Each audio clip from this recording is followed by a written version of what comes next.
know friends are important, I know family is important, but they're also human beings కదా. మనుషులే, మానవులే, వాళ్ళు కూడా తప్పు చేసే ఛాన్స్ ఉంది. చాలాసార్లు ఆయన నా కొరకు, ఆవిడ నా కొరకు నిలబడుతుంది అనుకున్నాను, మాట కూడా ఇచ్చారు, నిలబడలేదు.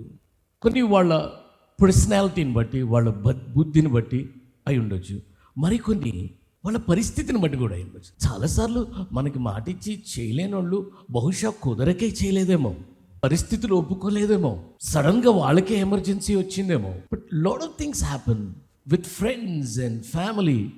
Leaders fail, friends fail, I might fail you, I'm after all a human being. Human support is very limited. మానవుడు ఇచ్చేటటువంటి సపోర్ట్ చాలా లిమిటెడ్ సపోర్ట్ అది. An unlimited God will give you unlimited support.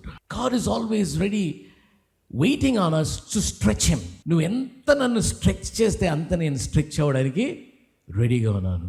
To help you, to bless you, to lead you and to guide you. But the unchanging testimony of the scripture is this.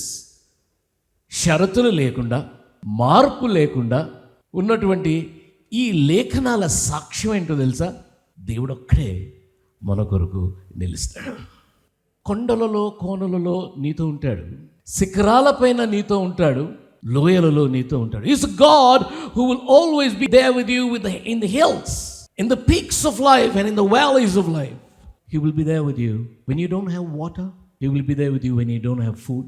I don't know if you remember in college, lot of friends తిరుగుతారు. నువ్వు bill కట్టేంత వరకు చాలామంది ఉంటారు నీకు friends, all young people. నువ్వు bill కట్టి నీ bike మీద తీసుకెళ్తా, నువ్వు కార్లో తిప్పితే చాలామంది ఉంటారు ఫ్రెండ్స్. నువ్వు బిల్లు కట్టం ఆపేసి, ఈరోజు నువ్వు కట్టు అని చెప్పి నెక్స్ట్ టైం నుంచి క్లాస్కి వెళ్తాడు వాడు, లేకపోతే ఇంకేమన్నా చూసుకుంటాడు. People are always after what you have got. నీకేముందో దాని వెంట ప్రపంచం అంతా పడుతుంది. But God is after you for the love he has for you. దేవుడు నీకేదో ఉందని కాదు, దేవుడు నీకు ఇవ్వడానికి ఆయన దగ్గర లేనంత ప్రేమ ఉంది కాబట్టి దాన్ని బట్టి నీ వెంట పడతాడు. మనకి చులకనైపోయాడు దేవుడు, మనకి దేవుడు చులకనైపోయాడు.